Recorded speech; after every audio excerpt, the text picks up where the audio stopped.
Dau o fugă în oraș după domnișoare, că nu mai am niciun loc gol de parcare. Și o să parchez la ele în dormitoare. Azi o ardem în deplasare. Ok, am o revelație, nu-s capabil de o relație. Mai nu pare obligație ce era cândva senzație. Plus că nu mai sunt eu, așa a apăsat mereu.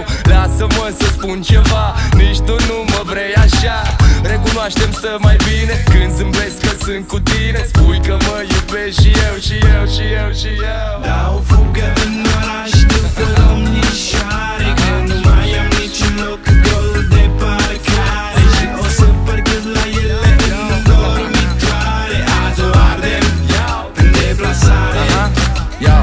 Nu-mi vorbești o săptămână dacă nu te țin de mână. Nu-mi vorbești o lună întreagă, încep să cred că o să meargă.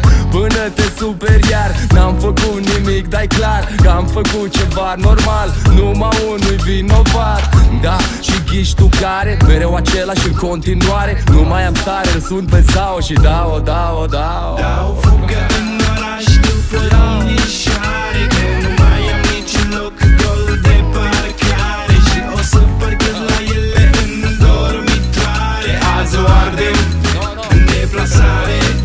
E tare rău peisajul sau am greșit iar dozajul, că viața mea n-are carne, dar rupe kilometrajul. Te rog, deschidem garajul și spunem care e etajul. Eu sunt în trecere pe aici, zi pot să urc să stric machiajul, dar seara trece repede, vezi cum răsare soarele. Ea știe că o să plec să mă văd cu toate nasoalele. Mă întreabă dacă stau, îi zic că nu știu să răspund. Și când mă bag rapid în duș îmi fac bagajele în gând să dau o fugă în oraș după domnișoare, că nu mai am niciun loc gol de parcare. Și o să parchez la ele în dormitoare. Azi o ardem în deplasare.